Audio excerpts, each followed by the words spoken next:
Yosh, bienvenue sur Manga Corp. Aujourd'hui, on va parler de Blue Period.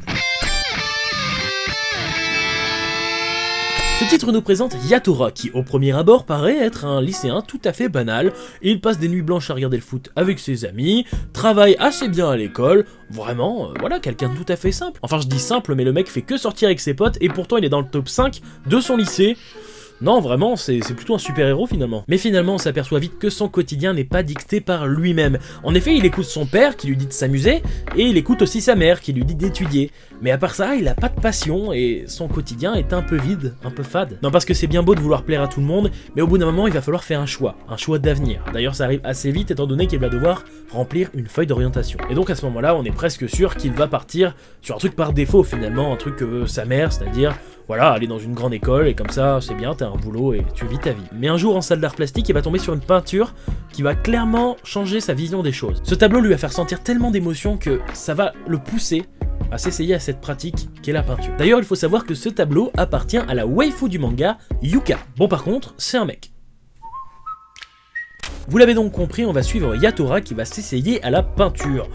Et tout de suite, ce synopsis paraît extrêmement fade, et pourtant, ce manga est génial. Alors je vous le dis tout de suite, j'ai trouvé plein de points positifs, et on va commencer par le protagoniste. Il y a pas mal de choses que j'aime chez lui, déjà sa façon d'être introduit dans ce manga, où on sait pas trop ce qu'il aime au départ, il paraît un petit peu parfait, étant donné qu'il sort, il est trop fort à l'école, il est charismatique limite, et finalement, on va s'apercevoir qu'il a pas mal de faiblesses. Déjà voilà, le fait de pas avoir de passion, pas d'ambition, etc.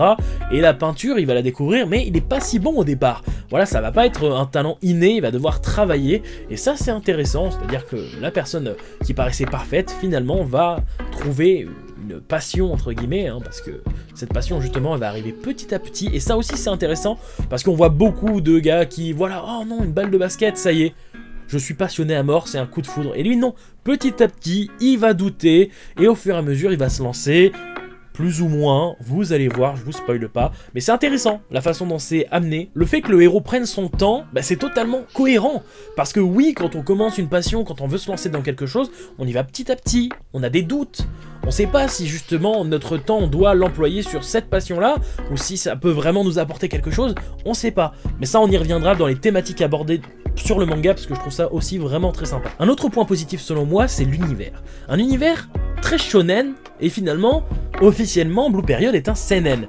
Pour moi, c'est un peu un mélange des deux. On a ce côté très shonen avec le dépassement de soi-même, avec cette rivalité, avec limite des tournois, on peut dire ça comme ça, même si c'est pas vraiment des tournois, c'est plus voilà, des compétitions de qui va avoir la meilleure note, qui va avoir la meilleure peinture, il va falloir rentrer dans des écoles aussi, donc qui est le meilleur. Donc ça c'est très shonen. Et on a aussi ce côté seinen qui va apporter des thématiques vraiment très intéressantes, comme déjà l'acceptation de soi, le fait de vouloir faire les choses qui nous anime finalement, voilà, parce qu'au départ, notre héros, il va forcément faire ce que veulent ses parents. Par la suite, bien entendu, il y a cette petite flamme qui va se créer en lui, qui va lui donner envie de s'essayer à autre chose, de s'essayer à la peinture, à l'art. Et là, il y a une autre thématique qui arrive, qui est d'autant plus intéressante, c'est est-ce que l'art peut être mon métier? Est-ce que ma passion, je peux en vivre? Et ça aussi c'est très compliqué, parce que justement, c'est cette feuille d'orientation qu'il va devoir remplir. Est-ce qu'il va mettre l'art, une école d'art, la peinture? Ou est-ce qu'il va se contenter, mais déjà d'aller dans une grande école qui va lui permettre d'avoir un travail stable et une vie du moins plus simple? Enfin voilà, pour moi ce gros mélange il fonctionne. C'est beaucoup plus accessible qu'un seinen classique, et c'est beaucoup plus profond qu'un shonen classique. Je vous dis ça, mais les shonen c'est aussi très profond, mais bref, vous voyez où je veux en venir. Un autre point que je trouve positif, c'est le thème original. En effet, on parle de peinture, et ça, ben, on n'en parle pas souvent. Alors évidemment, on peut comparer avec des titres similaires comme Shine, qui parle de mode, de mannequinat, ou encore Actage, qui parle d'acteurs, de comédie, de comédiens, et tous ces titres étaient vraiment très intéressants, même s'ils étaient plus axés shonen, même si Shine est un shoujo chez nous, mais voilà, tout ça rentre dans une grosse boucle qui font qu'à chaque fois, ça marche. À chaque fois ça marche. Actage c'était incroyable, Shine c'est incroyable, Blue Period ça part vraiment très bien. On peut parler du rythme aussi qui est bien sûr très bien maîtrisé, mais j'ai été aussi impressionné dans le sens où dans ce tome, qui est assez gros, mais voilà, on a déjà vu plus gros, mais voilà, il n'est pas fin, ça c'est clair, ben, j'ai trouvé qu'il se passait énormément de choses, qu'on avait beaucoup d'informations, donc je sais pas s'il y a énormément de texte, mais vraiment, quand j'ai fini ce tome 1, j'avais l'impression d'avoir lu 3 tomes. Et pourtant, c'est passé vite, hein. Voilà, j'ai pas eu le temps de m'ennuyer, donc c'est là que je me dis, bah, évidemment, c'est bien rythmé, mais vraiment, dans un tome, j'ai eu beaucoup d'informations, donc ça, c'est agréable. Voilà, je sais pas si ça va vite, ou je sais pas si c'est condensé, ou juste qu'il y a beaucoup de pages.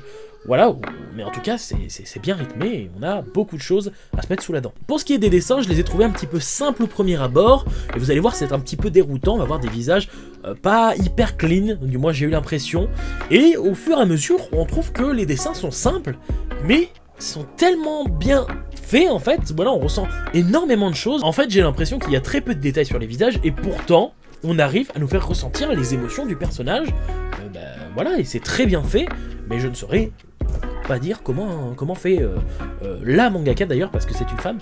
Franchement, c'est très bien fait. Et pour terminer avec mon avis, je peux vous parler des autres personnages. On n'en a pas vu énormément en soi, ou du moins ils n'ont pas été très développés, mais on a pu avoir un petit aperçu, et c'est clair que c'est assez intéressant parce qu'il va y avoir de la rivalité, il va y avoir des personnages qui ont des caractéristiques vraiment différentes entre le génie d'une discipline, mais en fait il est mauvais quand on parle d'autre chose, ou d'autres personnes vraiment très mystérieuses. Tout ça fonctionne très bien, et c'est un côté encore très shonen avec voilà, tous ces personnages haut en couleur qui vont se battre entre guillemets avec notre héros. Enfin voilà, pour conclure, je pense que vous avez compris, j'ai énormément apprécié Blue Period. J'ai souhaité attendre la parution française en format papier, et Pika nous l'a fait arriver assez vite, hein. Franchement je suis assez content, et je vous avoue que c'est une très bonne surprise. Voilà, une très bonne série, encore dans une thématique assez originale. Moi j'aime beaucoup ce genre de titre. Voilà, Shine, Actage, c'est vraiment mes chouchous. Enfin juste Shine maintenant. Mais voilà, Blue Period, j'espère que ça le deviendra aussi. Voilà, même si ce titre était moins punchy, on va dire, que les autres, parce que voilà, il parle de plus de thématiques, il y a beaucoup plus de dialogue, j'ai l'impression, il se passe beaucoup plus de choses. Je l'ai trouvé beaucoup plus complet, quand même. On sent le côté seinen, le côté un petit peu où on se dit, ah ouais, c'est bien écrit. Je vous dis ça, vu que j'y connais rien en seinen, vous allez me dire, oui, non, les seinen, c'est pas comme ça. Bref, voilà, moi j'ai kiffé. Dites-moi ce que vous en avez pensé en commentaire. En tout cas, un très bon titre que je vous conseille, et je vous dis à bientôt sur Mangaka. Yosh!